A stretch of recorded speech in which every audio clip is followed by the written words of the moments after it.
Welcome to the Dog Proudly broadcast.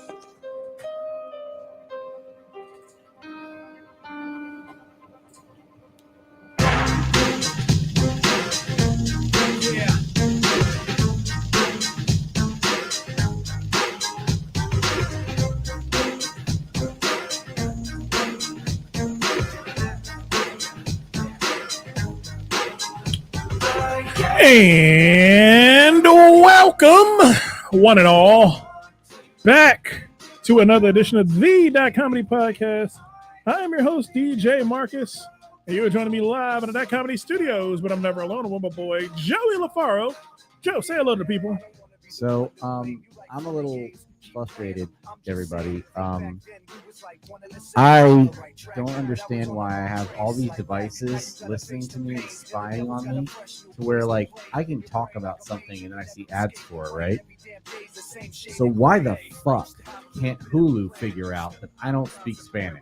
Because I keep seeing Yoyamo Te Walmart commercials, and I don't know what they're trying to tell me about Walmart.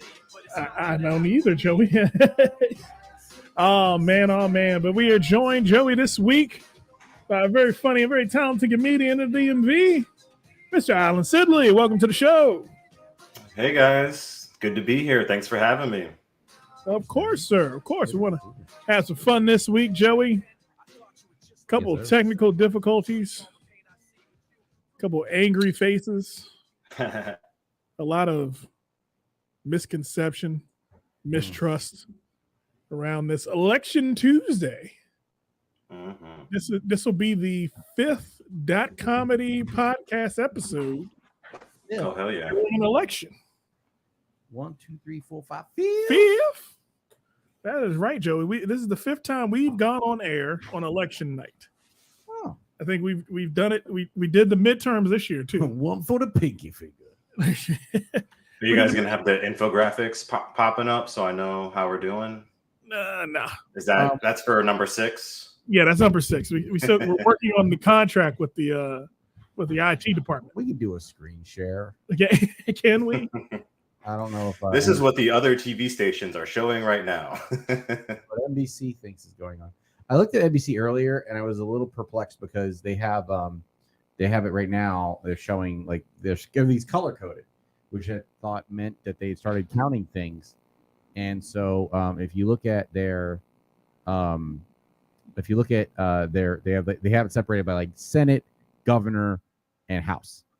And for Senate, Maryland was blue. And for governor, it was red. And I thought that was really weird. But when I looked, it was 0-0. So you just decided arbitrarily to make Maryland our new governor's a Republican. Republican.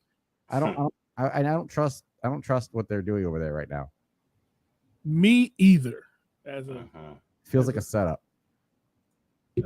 I mean, what's the worst that could happen, Joe? We have another Republican. Have you heard the rhetoric coming out of Dan Cox's mouth? What is coming out of Cox's mouth? He's basically like a Trump light, like a diet Trump. Oh, diet Trump. Yeah. Okay. That's still better than the original. Is it? Did you see all the watered down and less calories? You don't want the watered down, less calories, Trump? I want cancer is what I don't want. I don't want the cancer from the aspartame. Did you see all the signage for Cox that was on Route 1? Yeah, I saw. Here's the thing: outside my house, near us, they know that this area is definitely not voting that way. Uh-huh. But there were plenty of signs that said Asians for Cox, which I think is weird because the only Asians that I've seen in Beltsville, like that's not a strong. There's not a. If you were in Rockville, that might make some sense. Yeah, Beltsville, it feels like you're barking up the wrong tree because the only real Asians there are here are at Kenny's Sub Shop and the King Carryout. Pretty much. See, I saw the sign that said Cox for Asians. Hispanics want Cox. Cox needs blacks. I don't know I don't know what message he was putting out there. What doctor is putting? I don't know what he's really trying to do with this election. But hey, I didn't vote for him. Did you vote for him? No. Who'd you vote for, Joey? I voted for Wes Moore. Wes is more. That's how I did my math. I went to vote 411 and I did my ballot there. So okay. All the decisions I made sense to me at the time because I read about them last night at like midnight. I've got 19, but I didn't do it in the booth, and so I feel like I made better decisions because of that. I've got 19 text messages over the last 3 days telling me to remember to vote. Yeah. I don't feel that I needed that much reminding. I think I've done a good job the last, I'm 38 now. Mm-hmm. So last 20 years I've been voting. And I know when and how. Vote early. Why haven't you voted? Because it's not election day. Chill the fuck out. See, now here's the thing. If somebody were to ask you, hey, just to remember to vote, this is when you say, hey, remember to listen to the podcast. You gotta throw it right back at them. You know, you'll have to see if I do. Mm-hmm. I mean, I get that all the time when people are reaching out like, hey, I know we haven't talked in years, but it's really important that you vote. And I'm like, I haven't seen you like a single post of mine in 3 years. The audacity for you to come to me. with your political nonsense. I guess you'll have to tune in to find out. Yeah. I have to check my microphone because I am not hearing myself properly, Joe. Keep okay. it going. Keep it going. Okay. So, Alan, how has your week been? What's going on with you, man? 1, 2. Oh man, things are okay this week. Kind of just living through the mundane life of preparing for fatherhood for the first time. So, congratulations! Thank you very much. So, yeah, just like not trying to do too much, but take care of the little things. Okay. So it's just kind of trying to, pull it back in, doing a little less performing, doing a little more, getting the house ready, paying attention to the wife, those kinds of things, getting the job done, doing the 9 to 5. How long before you the have to train yourself here? to start listening now so that you do when it's exactly important to. How long before the baby comes? Like 1 month or 5 weeks, something very soon. 12/12 is our due date. And your wife still likes you? She does, man. She's a fan. She's like my number one fan. I'm very lucky. Awesome. That's awesome. Yeah. I broke up with my girlfriend right after she had my baby. Oh man. But it was her fault. She left. I didn't make her leave. I didn't tell her go nowhere. She said, I'm leaving. And why are we going down this route? Are we doing what to avoid so this doesn't happen to you? Is that the segment? If she calls you, come immediately. We live together, so. Yeah. Well, no, I was living with her. I didn't come fast enough. Well, I did. That's why we had the baby. But, but again, it was just a matter of just making sure she's taken care of during this time is always the highlight of the male's part of the pregnancy. Just make sure your wife feels good, feels loved, feels desired. That way, when she gets through it and you're like, oh, we got a baby now. And now it's like, okay, I still love you. Works better. It's like, I still love you, but now let's neglect ourselves to take care of this baby together. Yeah. It's about them now. Mm-hmm. It was about me for a long time. Then it was about us. Now it's about them. And then at some point you get your life back. Yeah. At some point you're like, fuck them kids. Fuck them kids. No, what I've noticed though, and I mean, it's like completely appropriate, but everybody's always asking me, my wife's name is Jill. They're like, oh, how's Jill doing? Oh, is the pregnancy going well for Jill? Oh, and they see her recently. Oh, Jill's glowing, but like nobody's asking about me. Yeah. And it almost to a level of disdain where they're like, and how are you doing, you fucking piece of shit that isn't doing anything for this baby? Your wife's sitting there pregnant. You're not doing anything at all. And I'm like, yeah, I mean, it's kind of true, but what can I do? Naturally, this isn't this isn't like a Pacific Rim carrying a baby, like Jaeger style joint effort.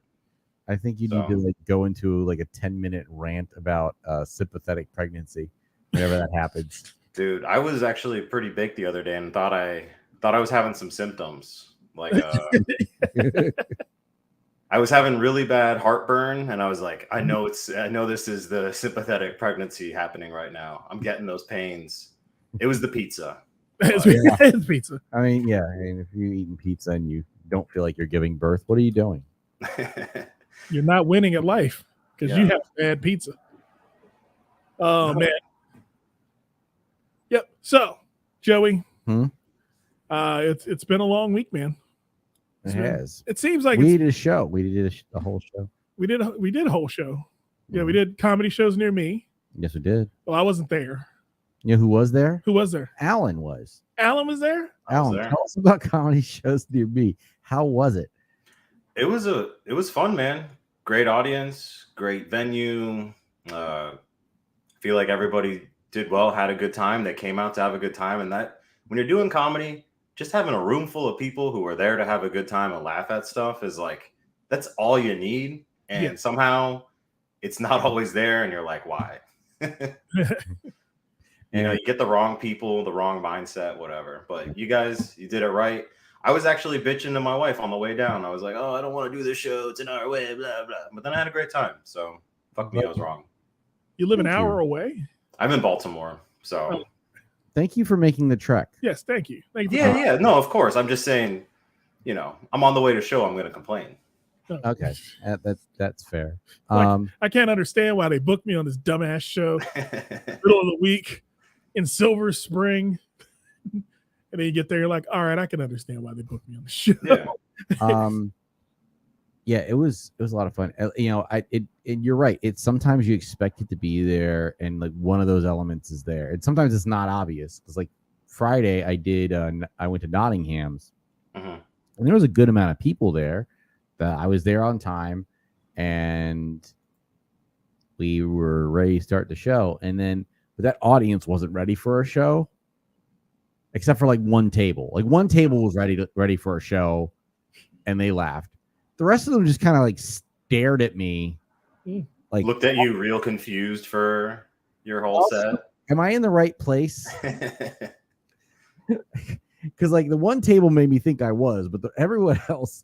And then like 2 or 3 comics in, I was ready to go home, and we were, you know, everybody was kind of having the same experience, and this white guy and his girlfriend like get up and leave, and I hear him audibly say, "They sucked."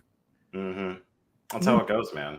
Yeah, and I was like, "Listen, cracker, get the fuck out of here with your." And he had a whole I don't know where he rented or took that car off of what lot from what dealership, but it still had all the stickers on it. Either that or he's like owns the dealership. Did it have dealer plates? Which makes my Off-White joke really funny, because he was the one I picked out as a potential CEO. So yeah, I was right. Fucker. That makes me funny. You're wrong. Who and you gotta ask, who's the they he's speaking of? Because I identify as he, she, he, him. I identify as hilarious.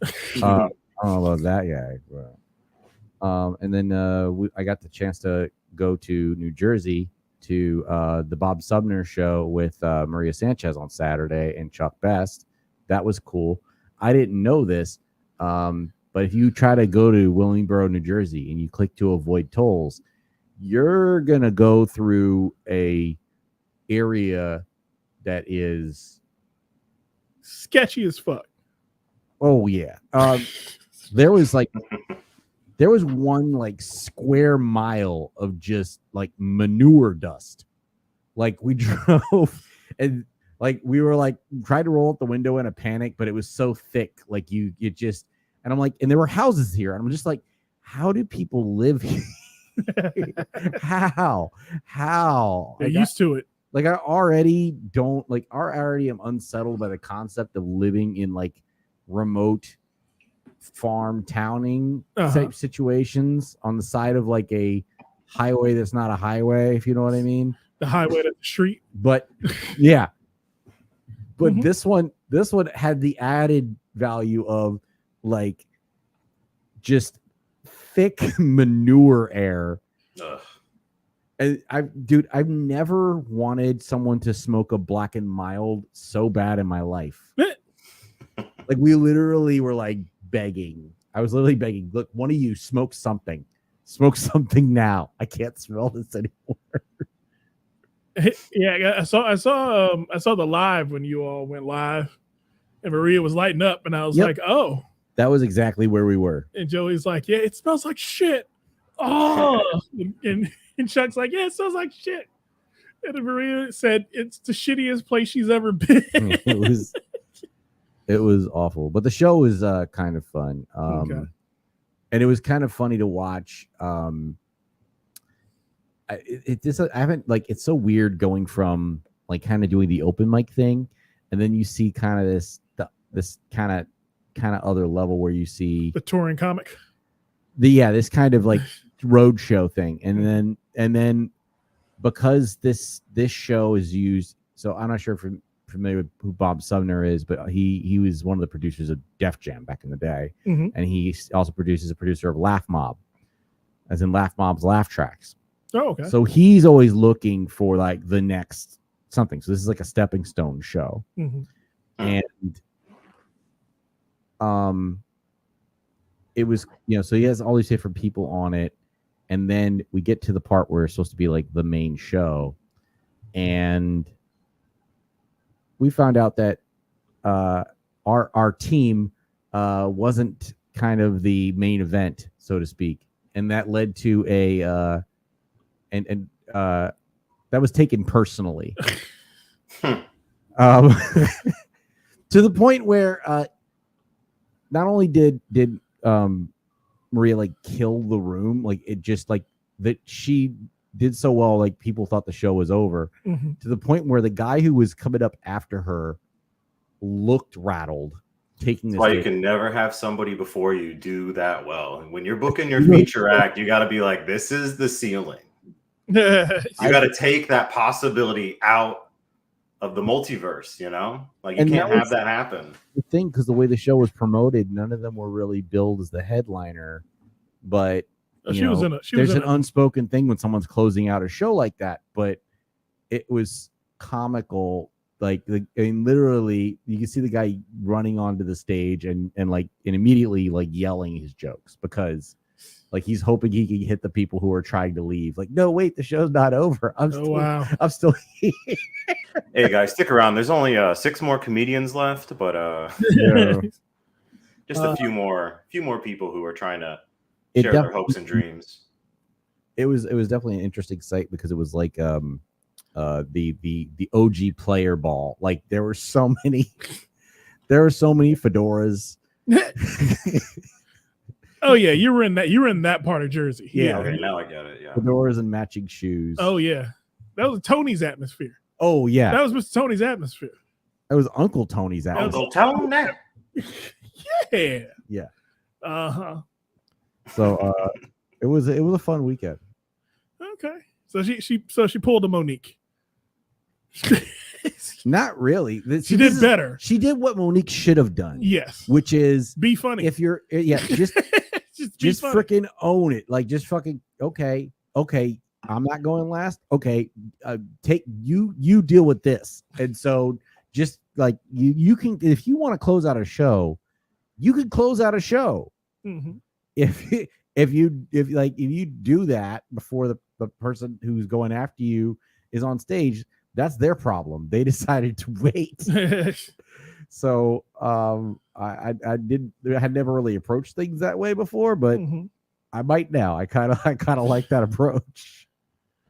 Joey's gonna be ruined headliner spots from now until the end of time. No, assuming I can get good enough to do that. You're good enough, Joey.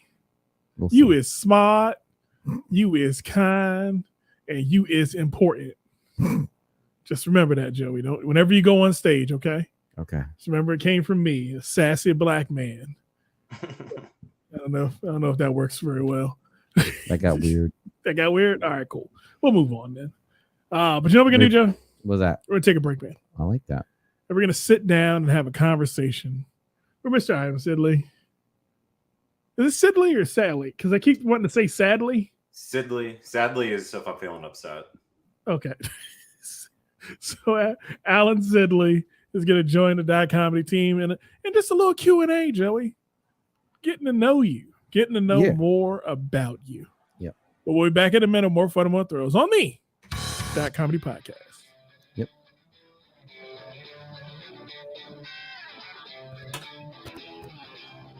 I'm mixing up a bunch of magic stuff. A magic mushroom cloud of care. A potion out of rock, the boat will rock. Make a bomb of love and blow it up. I did it. Do you think I've gone too far?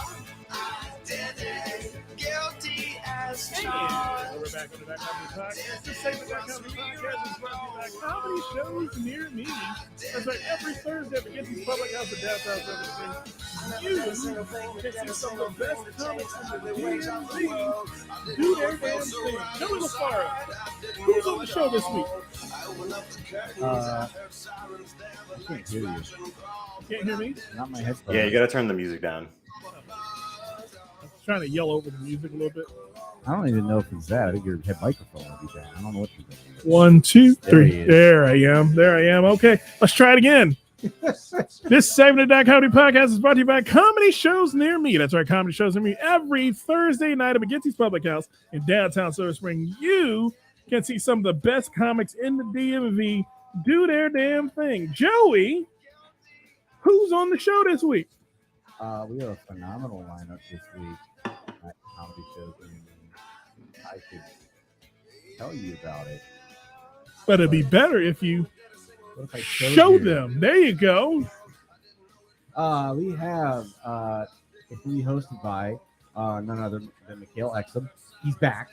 Young man from the Duke Ellington School, very talented. Hire him. We have Q Boy coming back. He's also going to be on the show.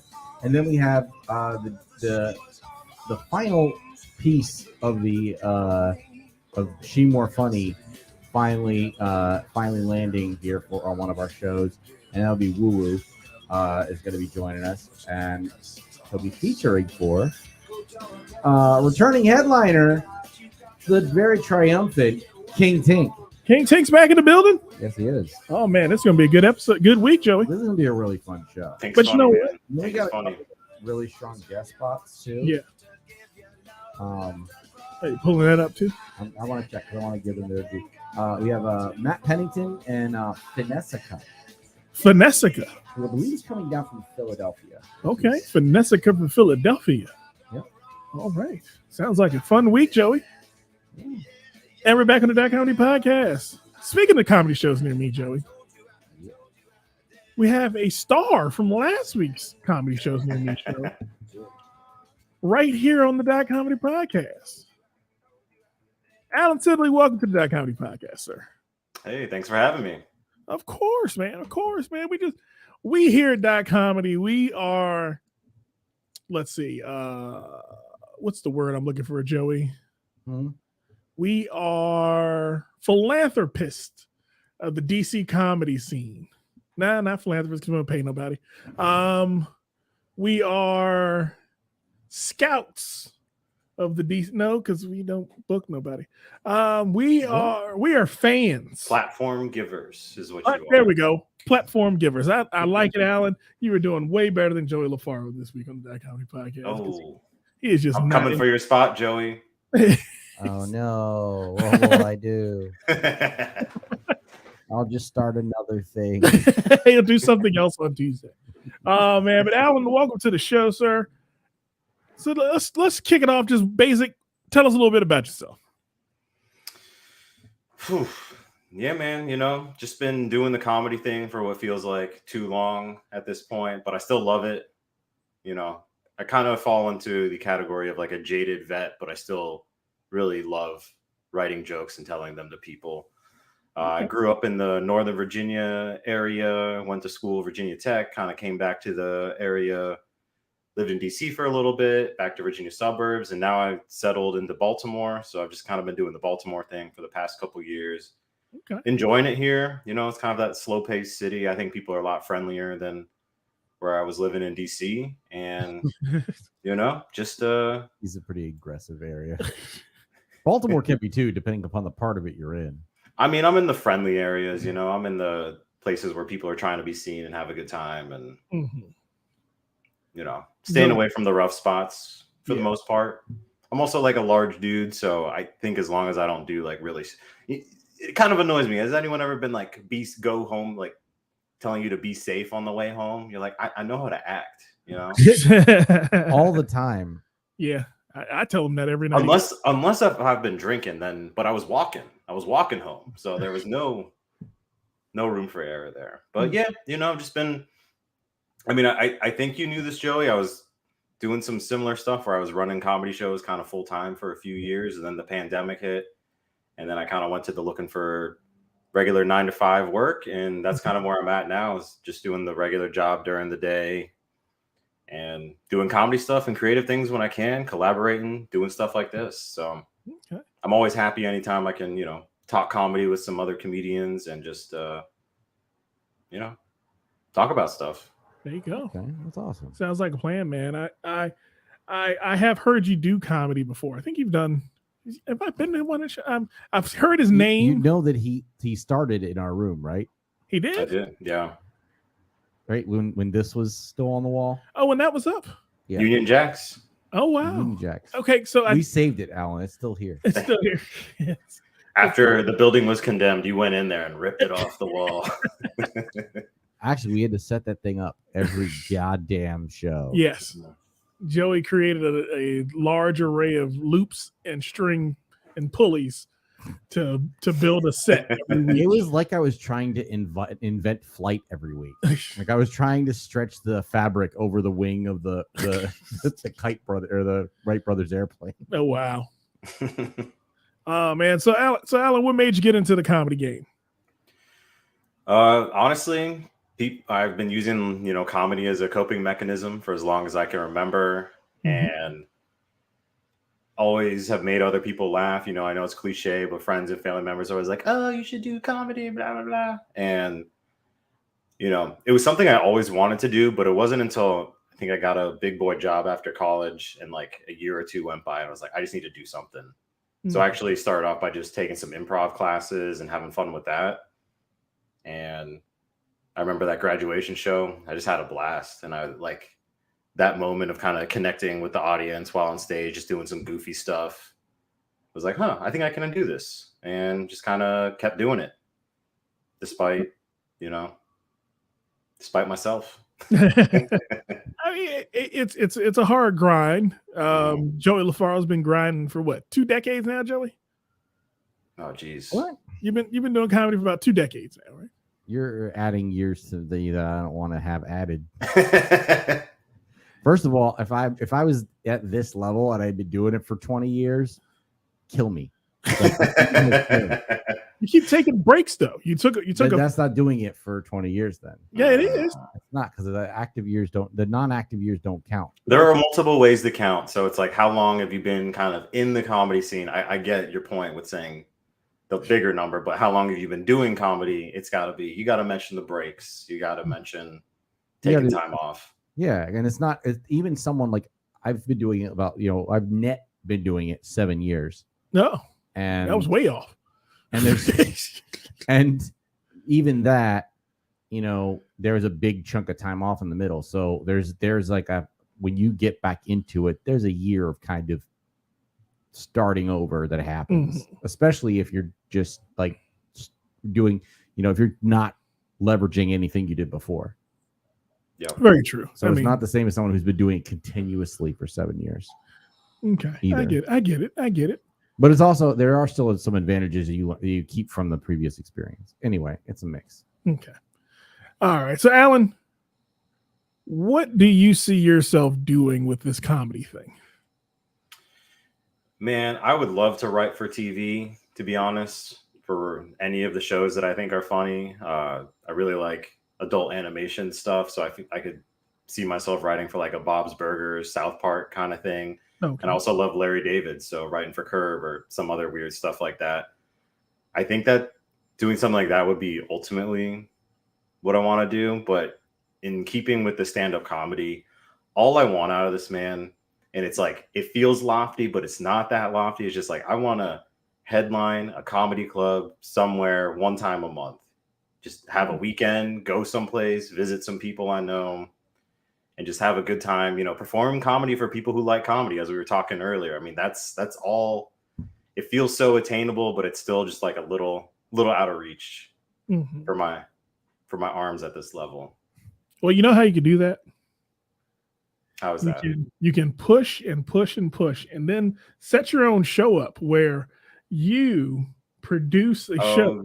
You don't even know that I've been headlining my own shows for years, man. Oh, well.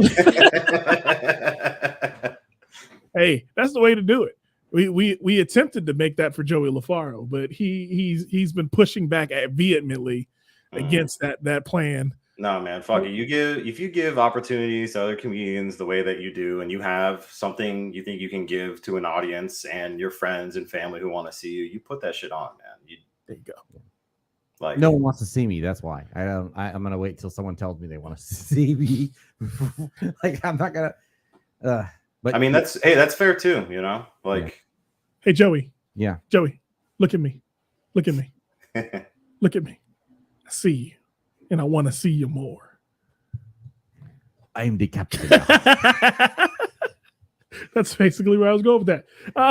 Yeah, but so Alan, where can people find you at? What do you got coming up? You got any shows coming up that we can promote for you?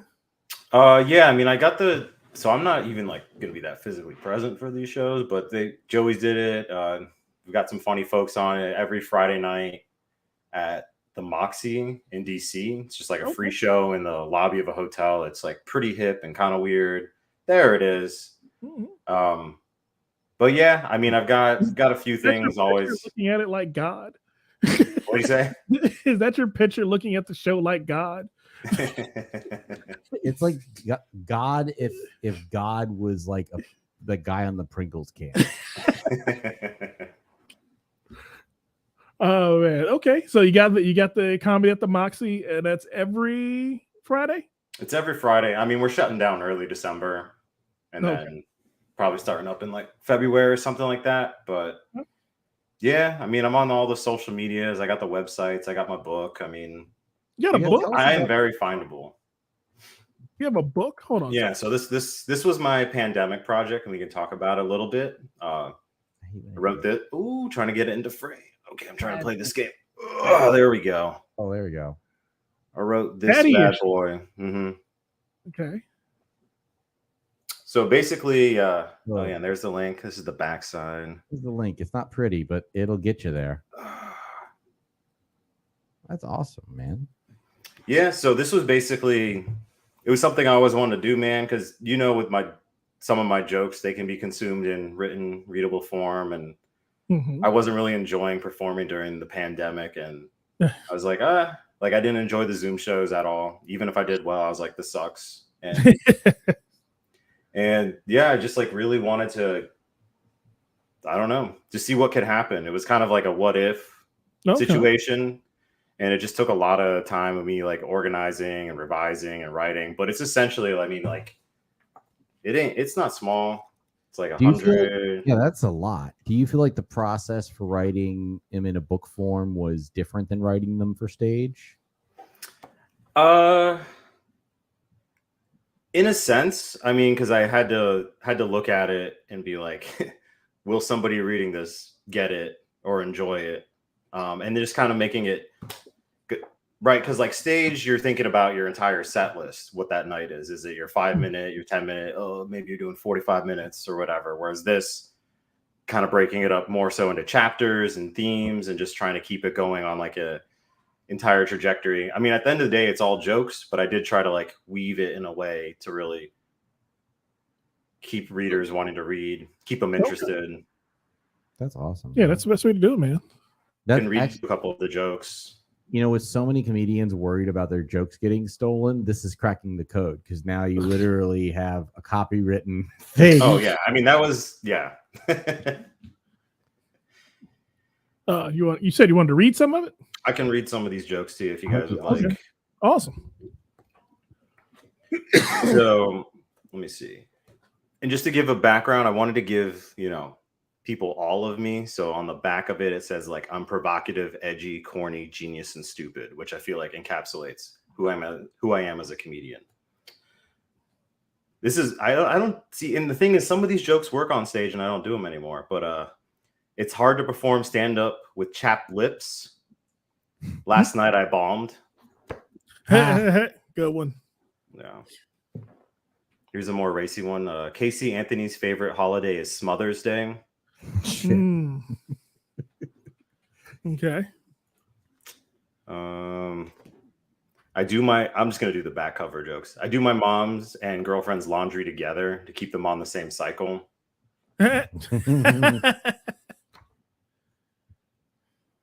And yeah, there's some pretty awful ones in here, and I feel like that's even part of it, Mm-hmm. Good jokes, bad jokes, all jokes are good jokes to me. Exactly. I know what I'm getting everyone for Christmas this year. Nope. I'm definitely giving this to my dad. That's what he's getting for Christmas. You get a book called Daddy Issues. You get a paperback. Let me see. I'm flipping through it. He's gonna think it's like. Oh, he's gonna take it personal. He's still gonna take it personal. Same with my dad. If I bought that for my dad, especially because it's a picture of a guy with a beard and a bald head on the cup. What'd you say? You got daddy issues? Like, I am, but man, I need to somehow record him opening it. Visit him on the holiday unboxing video. I just drive down there to fly in his house with a drone, capture that moment, put it on Instagram, and leave. They'll never know I was there. Oh man! Did you have your socials up, Joe? I'm a bad producer. I was padding for you to get that stuff together. Well, I have his book link is in the yeah, his book link's in the chat. Where's I'm just Sidley stand up on everything. So my Sidley last name is stand up. Yeah. That's why the show it says Sidley Stand Up Presents. That's me. There you go. See, Joey, I can put 2 and 2 together. Boom. There you go. Boom, boom, boom. Oh man. So we're gonna get into it. We're gonna get into some current events going on. Allie, you gonna hang out with us, man? Yeah, I'll hang for a bit for sure. Okay. All right. So Joey, what's going on in the world, man? There was an election. There was a vote. There is currently. Somebody voted for someone, and then there was a Twitter, and it was taken over by an Elon, and then there was an Aaron, and he did. All right. Well, we'll have that and a whole bunch more when we get back on the Dot Comedy Podcast. I've not heard this in a long time. That's what I said about the other song. It's Nuck If You Buck, right? It's Stilettos. Same group. It's the women's Nuck If You Buck. Yes. And I'm at from head to toe. Think to top it off, I'm rocking 60s like stilettos, ho. Different color every day, that's just to match the mood I'm in. Silver, red, white, and black, looking this good should be a scene. And we're back on the Dot Comedy Podcast. I am DJ Marcus, Joey LaFaro, our special guest this week, Alan Sidley. And we're back on the Dot Comedy Podcast. And this segment of the Dot Comedy Podcast is brought to you by CPMMA, our sponsor for the CPMMA Fight Line. And the place where if you want to kick ass, these are the people to teach you. Come on down to CPMMA every Friday afternoon at 3:45. It's 3:45 ass whooping time. You can come down there and see Joey LaFaro doing flips, side kicks, throat punches. What else you do, Joey? You do belly rubs? Literally none of that. You don't do any of that? Well, okay. I choke and some of that stuff. I did go back to class. I did my first jiu-jitsu class since my surgery. There you go. Last week. Did you tear anything? I don't think so. Time will tell. Time will tell. That's right. CPMMA, College Park MMA. Come on out. Find them on the internet. And you can find Joey LaFaro Pianki the Nappy Ninja himself, as well as our past guest, Josh. What's Josh's last name? I keep Josh forgetting. Peters. Josh Peters. Yep. Josh Peters sounds like somebody who kicks ass. Speaking of Pianki, we have a very special Clean Cause comedy shows near me Oh, that's right. It's coming up. coming up. It's going to be Sunday, December 4th at Botanero Restaurant. All proceeds are going to be benefiting Cyber Ninjas Global. That's right. Provide STEAM education, that's STEM education plus art, to kids and adults. STEAM education, teaching these girls how to clean clothes one little woman at a time. That was That's not what they do. The opposite of that. That's right. Come on out December 9th to our call show. It's going to be amazing. 4th. Okay, Sunday. same day. Shit. Sometimes you fuck up, Joey. You ain't gotta. 4s and 9s look similar. I got him. I got you. Thank you. Jesus Christ, Joseph. Well, yeah, if we don't say the correct date. Show. So. Oh There's that. man, Joey. Yeah. It is election night. Yes, it is. Has Maryland gone red yet? I don't know, but you know what? Aaron Carter's dead.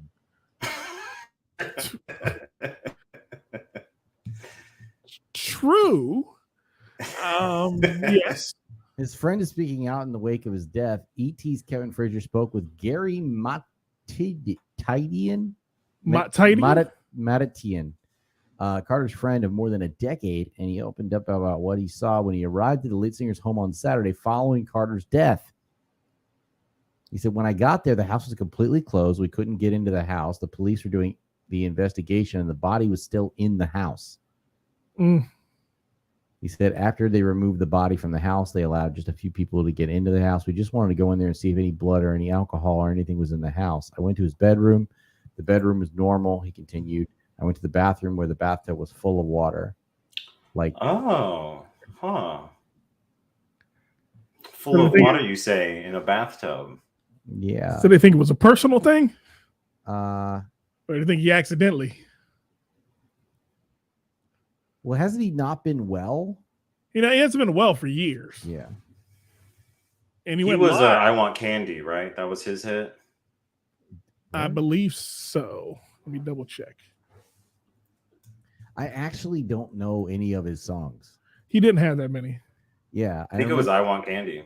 I think he was on like one of those Now albums.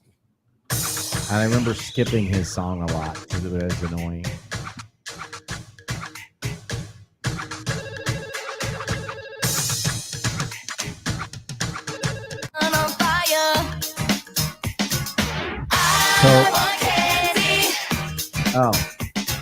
So his biggest hit was a cover.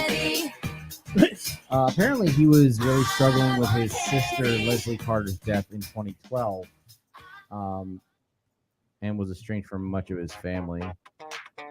Here's his other hit, Aaron's Party. He's a little bit of old school foot. Come get it. This is the one I knew. I always tried to be the flyest kid in the block. Yeah, popular one with the riding style. And it's still as annoying as it once was. Why did someone think This kid does not sound white, though. Why should we play this in people's ears? I just don't. He sounds like every bubblegum pop rapper. Yeah. It sounds like a Of that TikTok time. challenge that I want to go away. Well, he went Yes. away. Yay. I mean, Oh. yeah, it has another hit called Sooner or Later. It has over 92 million listens on So what's that, Spotify. Hmm. Yes, I Want Candy shot up to number 3 on Spotify's listen list. yeah, he was struggling with addiction. He was. Yeah, he never. He was supposed to. He was talking to his friend said he was supposed to be checking into rehab in about a week, and he just never kind of got over the hump there. He was on live the other day asking for drugs. Yeah. On his way home, he's asking people to bring him drugs to his house. So I mean, he had a troubled life. I get it, man. It's hard to be just a successful, famous person. I mean, it sounds real rough, Well, when your brother is I A as a Backstreet Boy. Backstreet yeah. Boy. No, and you're your just in the shadow. Yeah, and your mom's a junkie. It's weird. Yeah, that family was pretty messed up. Yeah. But to be fair, like most of these child stars don't take adulthood very well. No. At all. They don't know how to adult. Well, I don't even know if they don't know how to adult. Like, what? I don't know what Disney's doing to them. Touching them. They gotta be touching them all. Disney touches everybody. I feel like it's pretty consistently the Disney ones that are coming out weird. Yeah, because Bieber wasn't really Disney. Bieber was corrupted by Usher. I didn't know that. Yeah, because when Bieber came out, he used to hang with Usher all the time, and Usher was taking him to strip clubs and everything. So he became jaded by that.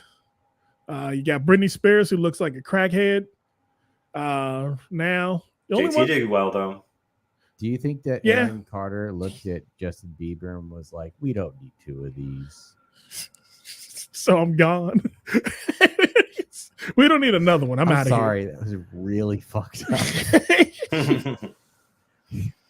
But he had aged out of it, man. You didn't see him. You didn't see him in his last days. No, he had the neck tats and the very sunken in eyes.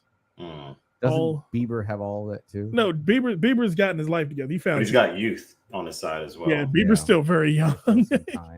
And he found Jesus, and he married that he married what's the name? What's that guy's name's daughter? Damn it, the dude that played Trump on Saturday Night Live. Baldwin? Yeah. He married into the Baldwin. He married one of the Baldwin kids. I gotta come here for my pop culture news. I'm learning a lot tonight. That's what we do. The shameless shit I know. But yeah, so I mean, safe home. Aaron Carter. Yeah, I mean, I hope he finds some peace. That addiction stuff is fucking. He ain't got no choice. You don't know that. I mean, what are you gonna do in the afterlife? Smoke crack? We have no idea what the afterlife is. It could be that you just go to a place where you're chased by giant rodents. This could be it right now. This could be the afterlife. We could have died already, Joey. I'm in purgatory as a comedian, grinding to success that I will never see. This is my punishment for what I did in my past life. What if he gets put in like a room where he has to listen to a mixtape he made for his high school crush that she rejected him? Like, what if that's Joey? Stop deflecting. Stop deflecting onto Aaron Carter.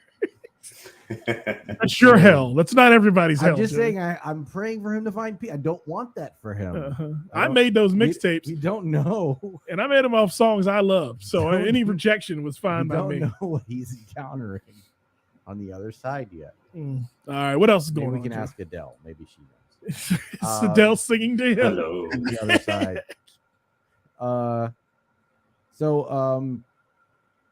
Elon Musk bought Twitter. Forced to buy Twitter, yes. He's in charge of Twitter. He fired everybody. Yes. We talked about that. We talked about the whole $8 for the blue check thing that yes. Stephen King was pissed about. Well, other celebrities are kind of now in embattled states.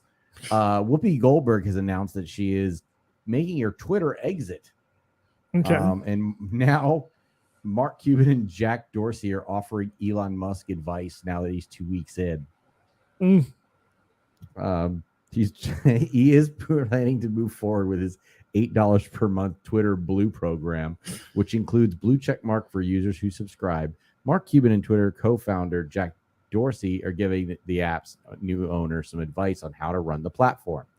After Musk tweeted, "Twitter needs to become by far the most accurate source of information about the world. That's our mission." Isn't Twitter just memes and porn? Yes. Most that and just like stupid arguments. And racism. Yeah. Memes, porn, and racism. Hopefully you can get them all in the same time. Yeah. and really stupid sports opinions. Twitter. Look at this meme of this ugly black girl sucking all this dick. See, that's all Twitter is. Top to bottom. Musk then said, as judged by the people of Twitter via community notes, formerly Birdwatch, to which the Twitter CEO replied, "I still think Birdwatch is a far better name and more informative, a far better goal." But you heard what happened with the firing stuff, right? No, He asked for some people to come back, right? He started asking people to come back. of course he did. Dude, that's why just psychopaths are just not supposed to have billions of dollars and just do what they think at all times. I mean, You know, this could have all been prevented if somebody in his life just told him no. yeah, but Yes. this is way funnier. Sure. Mark Cuban then jumped in. You might consider proactively offering your $8 verification program for free to those you deem the most accurate notes contributors, Cuban tweeted. Won't be easy. I love how all this is taking place on Twitter. Right. No, he literally has these ideas while he's taking a shit, and then he's like, and now $8 check mark. Cuban Yes. tweeted, it won't be easy to confirm accuracy, but if AI can try to model out bias, maybe it can model in accuracy. No, I mean, here's the thing. The number one crisis that we are facing is like cyber misinformation, and Twitter is leading the way. Oh yeah. Well, here's the best part. Musk responded, $8 for all. And Cuban said, your business, your decision. Wow. This is going to end bad. We're going to lose another social media platform in a minute. I don't know if that's bad though. I wish they would all go away. I do too, to a degree. I don't. I just want a social media platform that is like me and my close group of friends. You know? Yeah. What are they doing? I mean, I use it primarily for business purposes, so that would be terrible for me. Yeah. Yeah, but then if nobody else had it, then nobody could be doing it for business purposes. Boom. Equal playing field, Joey. You'd have to go outside with a .comedy sign. Hey, come on down to the comedy show tonight. Yeah, I don't want to like go old back times. to the old world. Yeah, the old times of door to door. I'm going to go door to door sales. I'll have to get a tweed jacket and a shitty briefcase that's like matching plaid or something, and go door to door with a beat up old car and sell tickets to shows. Oh, Jesus. I'm not Maybe doing you do that. a little bit of your act. You know, I think what you do if you go door to door, you do like your first minute of your act. And then when they are laughing or they're really confused, you're like, oh, by the way, I'm just promoting a comedy show. It's happening. Boom. And then I have to like go home and become an alcoholic and do all the other things. What are all the other door to door salesman tropes? You probably have like 6 different families across the nation. I have to have multiple families across the country. My wife has to have an affair with like several other door to door salesmen. People think that they had these like, you know, upstanding families like that. No, they were all swingers. You got to go to those conventions and All have those- sex with everybody. That's why everyone was so mad that the jobs went away. They wanted those traveling jobs because you just got to travel and fuck. Yeah. Travel and fuck. That's all it was traveling and fucking. But at least going door to door, you're actually making a connection with a human being, Joe, instead of just swiping through something. I kind of like the swiping. I do. So in the meantime, while all this is going on, Whoopi Goldberg has said she's getting off. I'm getting off today because I just feel like it's so messy. I'm tired of now having had certain kinds of attitudes blocked, and now they're back on. Did you delete all the blocks? It sounds like people who were restricted are being taken off of restriction. Wait a minute. So hold on a second. Let me see if this chick is I'm unblocked by this chick. Actor Helen Hunt also revealed she deleted her account, writing on her Instagram story on Monday, and Twitter advertisers, where are you? Don't nobody care about no goddamn Twitter stuff, man. Them advertisers ain't worried about that. It's enough racist I mean, to keep them in mounds of gold for the rest of their lives. Now You here's just have the to have racist products on Twitter. That's all you need. Yeah. Elon Musk seems to care really important about To care really important. no, he cares about a lot about impersonation Okay. on the platform, and that got him into a dispute with Kathy Griffin. So She changed her Twitter handle to Elon Musk, and so he decided to basically remove her from the platform for quote unquote impersonating him. But her mom Maggie left her an account in her name. So she's using her mom's She account. logged back in using her mom's account and said, Elon, this is Maggie. Contact you from the spirit world. Tell you you're a douchebag. This is not parody. This is the actual ghost of Kathy Griffin's box blind saying, I'm gonna get tipsy and throw my bingo cards at you. Not a parody. To the moon, asshole. Musk previously declared that comedy is now legal on Twitter since its $44 billion acquisition, but the Tesla founder doesn't find it funny when people mock and impersonate him. Over the weekend, the entrepreneur said any Twitter handles engaging in impersonation without clearly specifying parody will be permanently suspended. Dude is just so weak, man. Yeah. It's not a good look. It's not. It's gonna be so bad after a minute. And it's escalating because he said previously we issued a warning before suspension, but now that we are rolling out widespread verification, there will be no warning. This will be clearly identified as a condition for signing up to Twitter Blue. That'll be a condition for signing for Twitter Blue? Yeah. Any name change at all will cause temporary loss of a verified checkmark. Griffin changed her photo and name to match Musk's profile and was tweeting as him ahead of the midterm elections. After much spirited discussion with the females in my life, I've decided that voting blue for their choice is only right. They're also sexy females, by the way. Hashtag vote blue to protect women, Griffin wrote, as Musk. So that's what he's mad about. Sarah Silverman, Valerie Bertinelli, and Mad Men alum Rich Summer followed suit and changed their profiles to match Musk's. As of Monday, Summer's account is still suspended, while Silverman is back and operating as herself. I've been seeing some of those. Yeah. They've been pretty great. So are we going to get off Twitter, Joey? Is .comedy getting off Twitter? No. Okay. We're literally live on Twitter right now. Silverman tweeted, I am a freedom, as Elon Musk, she tweeted, I am a freedom of speech absolutist and I eat duty for breakfast every day. Sounds like a Sarah Silverman joke. 100%. Silverman. Oh, man. Yeah, it's just, this is like, what do you do? Like, why? And he'll somehow... I mean, that's the problem is like, if you have a lot of money and then you buy a company, what you're supposed to do in the beginning is nothing. Mm-hmm. Yeah. And then you make money from that company or whatever, maybe make a couple of decisions. Well, Twitter definitely struggled to like make money as a platform. Like they don't know how to monetize it. They just know that everyone's using it. Well, chasing off your user base is not a way. It's never been the way. It's not the way.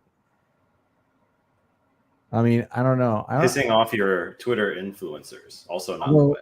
I'm pretty sure $8 a month is about the same price I'd pay for Hulu,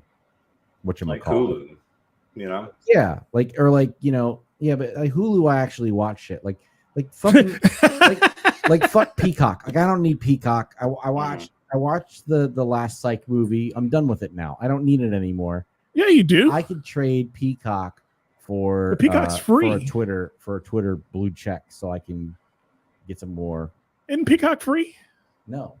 There's a free version, but you have to get. So, Joey, you're trying to get in on the ground floor of this blue check life and try to build up your status. I mean, I was never going to. You're an opportunist. You were waiting for Musk to take over, and you're like, now it's for .comedy to shine. We're going to get you a blue check mark. All I got to do is pay $8, and I can be blue check verified like all the freaking famous people.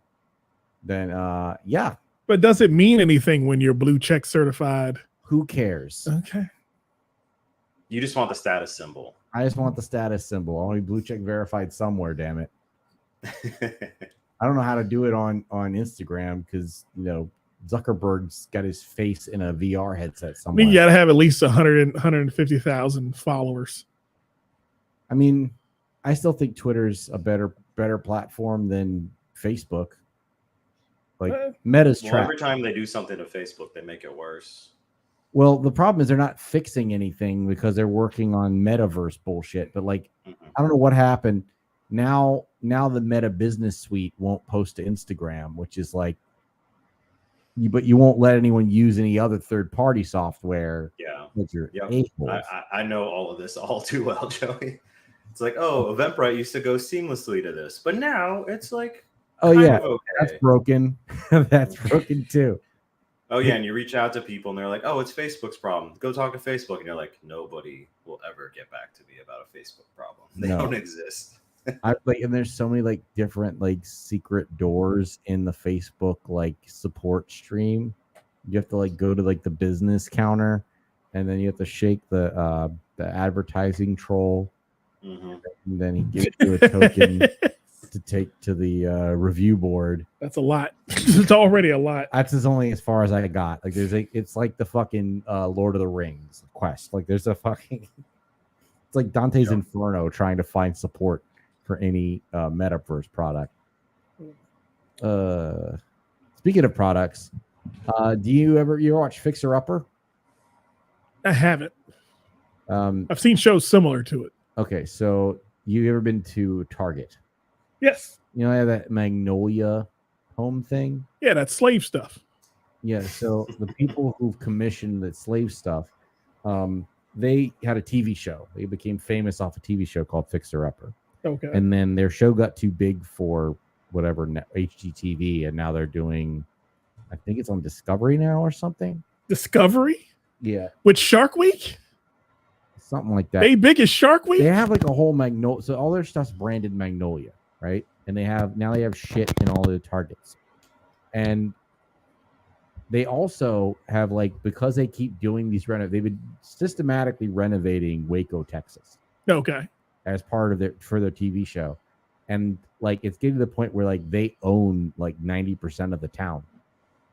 You mean where David Koresh killed all those people? Yeah. I think that'll be my new thing. Is I'll come up with why the fuck are we interested in this shit? This is where David Koresh died because the government killed him and his 9,000 wives and his 16 kids. So imagine having like almost probably like, I don't know what the net worth is. What are the gains net worth? At capital gains. I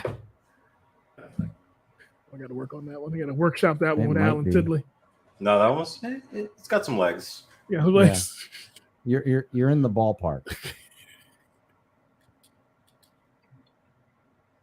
All right, fellas. I do think I'm gonna drop and take care of some things. If that's go all right. ahead, man. While you do some research. They're estimated they have $50 million as a couple. Okay. And she goes on the Today Show and it's and says, I'm wrestling with my role in our business. Your business is you make money. What the no one cares. What is her role? Why are they interviewing her? Her role in the business is to keep making money. I feel at 44 like I'm stepping into a new season. No, she wants to step away from she sounds. Like I have half my life. It's been great, but now I want to really be intentional about what I carry with me as I move forward. She met, you know who she met, Joey? What? She went to one of those black therapy groups. Because everything she's stating is everything that they say in those, like especially the ones for the church. Okay. It's like I've stepped into a new season. You stepped into a new season that the Lord's going to bless you differently in. Okay. And then she's like, I need to be more intentional because that's what they tell you, to be intentional with your purpose that God has for you. So she's giving you all the hallmarks of turning into a Christian. She's put her Christianity first, Joey, and I can guarantee she'll come out as a faith healer in about 5 years. Okay. Because that's all she's giving you all the warning signs, as it were. Maybe go close down some of those sweatshops. There you go. So there was an election today. There was. Yeah. Who's our new governor, Joey? You know yet? Trying to see if we have some information on it. Let's see if we have any. We'll see if the stats are rolling in. So far, it looks like the for the Senate seat, Van Hollen has a Getting it back. He's actually trailing. Oh, Van Hooligan is not going to win. Okay, I don't know what NBC News is doing. I'm kind of over their shit now. It says no votes in, but it says it has percentages. Like, what the fuck is this shit? Let's see. I'm on vote 411 right now. Well, that's the site where you go to figure out who you want to vote for. Oh, they don't show you. They don't show you. Oh, it has updates. This was last updated at 8:12 p.m. Official results are never available on election day, so we won't know till next week. No, but they usually have some sort of exit poll stuff. No one exited my poll when I left the polling place. That's what I was looking for. I was looking for somebody to walk up to me and go, "Who'd you vote for?" And I was like, "Jump on this poll." I don't know. That's how I respond. Let me try a different website because this site's annoying me. CNN, which they've been kind of sketchy as of late. But NBC's like randomly assigning percentages to Republicans in Maryland, which seems stupid. Republicans lock an early win. Okay. Yeah. They're... DeSantis is projected winner in Florida. I mean DeSantis? But he was always projected to win that. Cox is edging out more. With what? 40, of the 55% and 45%, 44%. But in where? Like what percent of the votes in? Estimated vote in 0%. That's what I'm saying. Where are they getting that number from? From them 0% votes. What in the actual shit is going on? Let's see, House. Well, the polls just closed at 8 o'clock, so I don't think they counted shit yet. Yeah. They couldn't have started counting yet. Somebody's fucking with our numbers. All right. Well, here's the thing. Whatever happens, we can count on Dave Chappelle to host SNL.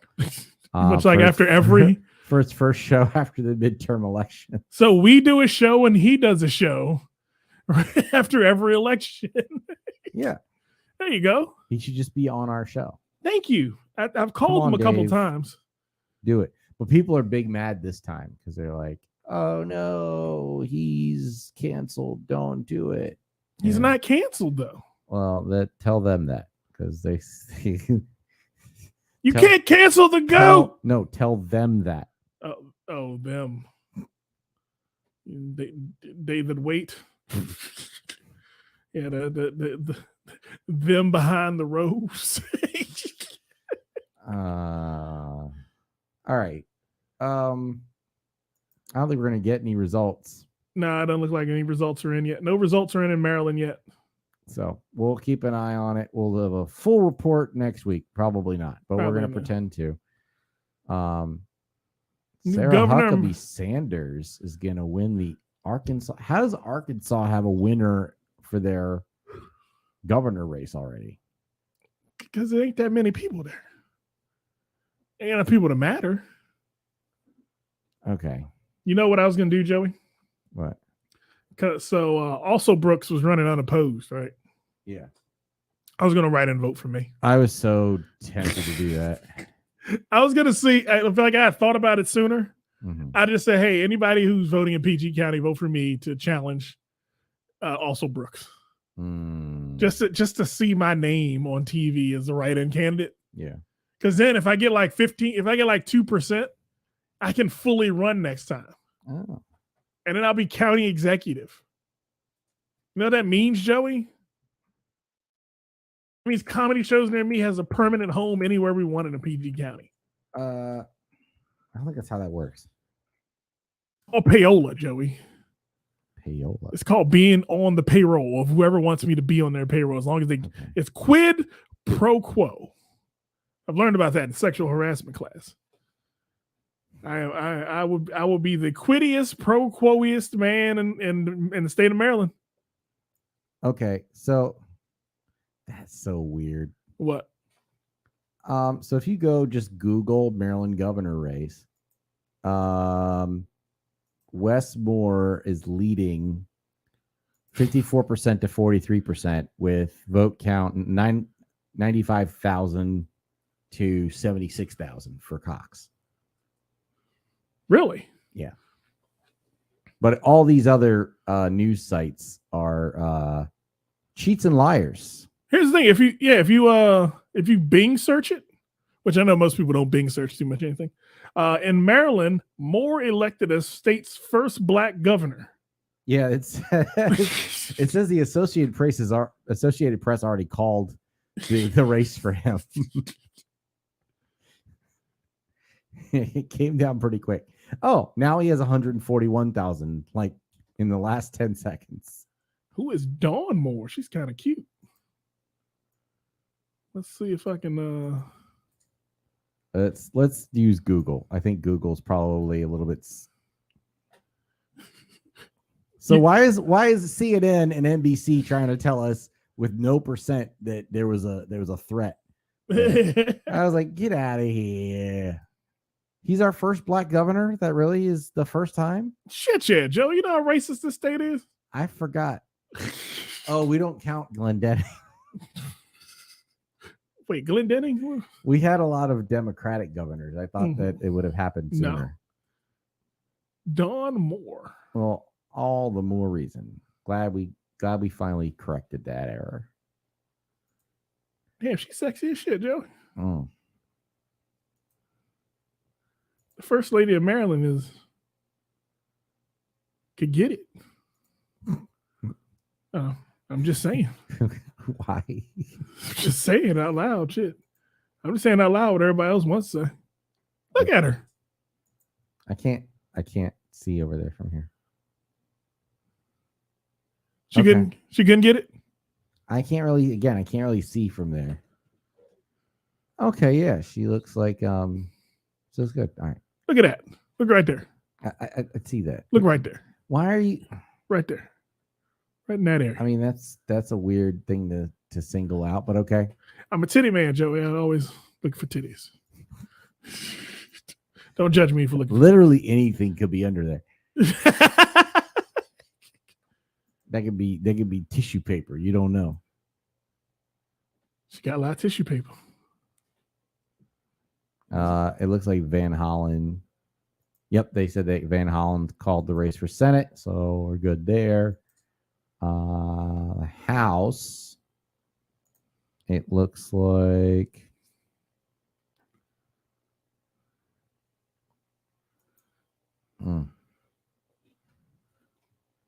kind of hard to tell. I don't understand how to read this. Oh, they haven't called any of the House seats yet in Maryland. They're all still being counted. Oh, we need to find out what the ballot measures do. Can we smoke weed now? You can smoke weed in July. Yes. Maryland question 4 legalizes marijuana. 63% for with 11% reporting. We still got a long way to go on that one, Joey. Yeah. But there's a pretty wide lead. It's 63% of the vote. That's with 11%, Joey. You still got 89% left. I mean, that's not in question, but I feel like I feel like that percentage isn't going to shift that drastically. Maryland voters decide to decide whether to legalize recreational marijuana. It doesn't say they've called the race or not. Mm-hmm. You know, those Southern Marylanders. That was the 4th question. You know what our first question was? What was that? Should we rename the state's appeals courts? Yeah, I did see that. I was like, okay. That was the most burning question. What was number 1? Should we name it? What did the name change? What was the name change? They were changing it. They wanted to make it the Maryland Supreme Court. Yeah, Supreme Court The of Maryland Maryland. Court of Appeals. Rename the Maryland Court of Appeals as the Supreme Court of Maryland. Mm. And renames Maryland Court of Special Appeals the Appellate Court of Maryland. I just said sure, change the name. Identify as what you want to identify Just as. do what you want to do. Just leave me alone. You know what I said no to? PG County taking out a ton of money to do whatever the fuck public buildings. Yes, that was the only one I said no to. Yep. Schools, the fire department, everything else I said yes. Yes. Fixing their buildings, fuck them. Fuck the government buildings. They could be uncomfortable until the other things are until Powder Mill Road is done. I'm not approving a single dime for any PG County federal building. That is the funniest shit in the world because I kind of figured you went the same way. Oh yeah. Oh, we are being petty in PG this year. You're not gonna have any toilet paper dispensers in the PG County courthouse. Okay, so this was the weirdest question that was on the ballot. Which year. one? Maryland question 5. Okay. Requires judges in Howard County to serve on its orphan court. Why is that a statewide? I just don't understand. I said okay. Why we need to vote on what Howard County does as a state? Yeah. I saw that too. There are people voting on that question that don't know that Howard County is a county. They live in Baltimore. they live in St. Mary's County or Allegheny County. They live in the mountains and they have no idea. I asked that same question when I read it. I was like, why am I voting for something going on in Howard County? And I was like, okay, I guess. I was just sitting there saying, how unqualified am I to answer this? I am no longer a resident of Howard County, and I definitely have nothing about being an orphan. So why was that left up to the whole state? Why? Yeah. If I'm not, at least I'm not qualified to answer this. Can you imagine someone just be like, yep, I should be able to decide this. Fuck them kids. Fuck them kids. You're going to serve on this court. Oh, my goodness. Oh, it decides matters related to estates and wills. The orphan court? Apparently. They do it at the state level, though? This is weird because it says it here on this Google thing, but mention that nowhere on the ballot. No. That's weird. That's super annoying. It's more that political savviness. The legalization of marijuana is now up to 65% with 23% reporting. Okay. So I think that's going to pass. All right. Come June 13th. I think it's Juneteenth. They legalize marijuana in Maryland. Only we could somehow have gotten crab legs out of this election cycle. We would have gotten the blackest election cycle in Maryland. We got a black governor. We got weed. We got crab legs. We are crab legs away. We are a bushel of crab legs away from having the blackest election in the state of Maryland's history. What else do we need to do to put it over the top? We certify that Newports aren't carcinogens, but every other cigarette is. That would definitely be targeted. That would be targeted so fucking bad. I feel like that's something that only would happen in Virginia Beach. Yes. And not for any noble reason either. Oh man, what else is going on in the world, Joe? We're about to get out of here, man. All right. You're not much of a beer drinker, are you? No. I don't like the hops and the barley. I'm not either, but maybe we should be, because apparently beer is one of the oldest, most popular alcoholic drinks.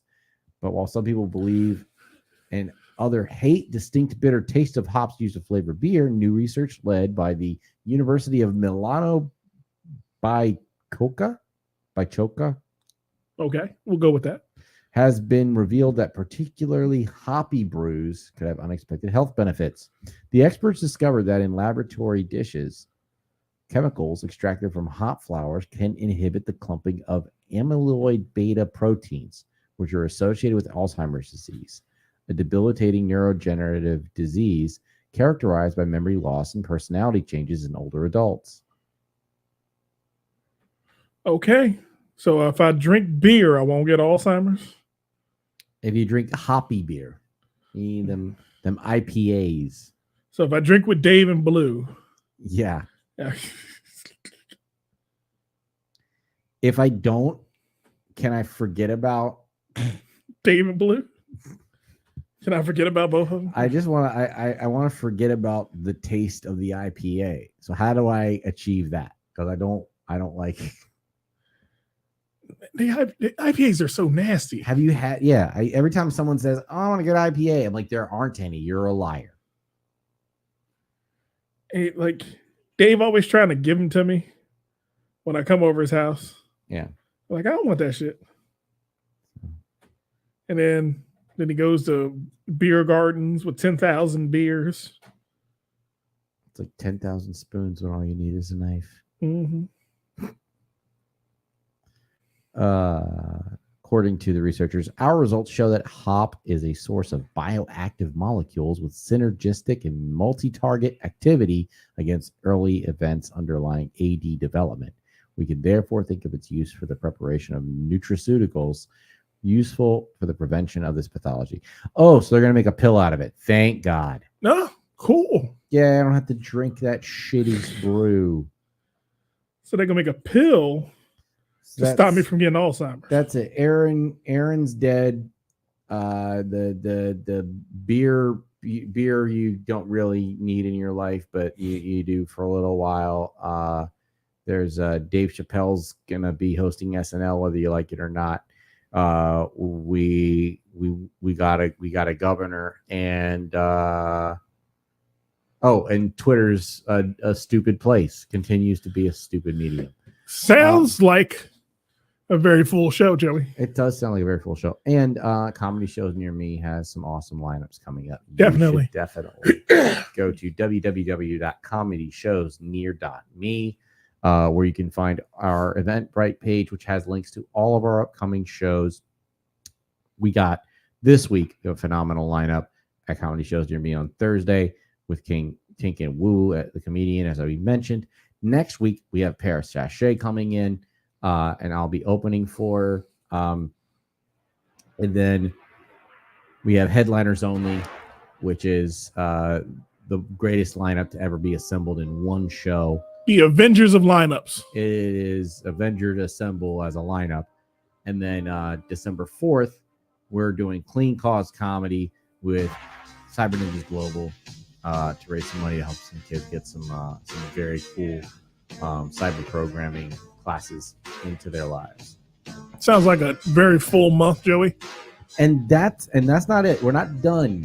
So we're not done. Tuned. We got some more shit by the end of the year, man. Yeah, you're not getting out of 2022 alive. We're gonna laugh you to death. You'll be dead from laughter, but you'll die happy. And then hopefully you won't get chased by rodents in the afterlife while listening to a mixtape that you wrote for the woman you love that didn't love you. Sounds bad, but sounds good to me, Joey. We're going to get out of here. I'm DJ Marcus. Anywhere you find a Comedy podcast, you will find DJ Marcus at djmarcus.comedy on all social media platforms. Joey, where can you find you, man? Joey Low Comedy on Instagram. That's right. It's different now. JoeyLo Comedy. Oh, man. Our special guest this week, Mr. Alan Sidley, had somewhere to run to. It's all good.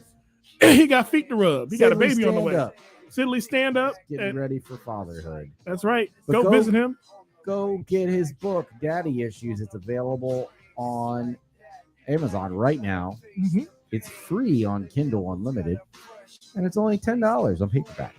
Awesome, man. Go out and get that book, man. It's a good book to read, and definitely get it for your dad just to confuse him a little bit this holiday season. Yeah, you know your dad's gonna look at you a little sideways. But I am DJ Marcus for Joey LaFaro, Candace August, the Comedy team. We will see you next time with more fun and more thrills on the Comedy Podcast. Maybe I should do what I have to do to break free and whatever happens.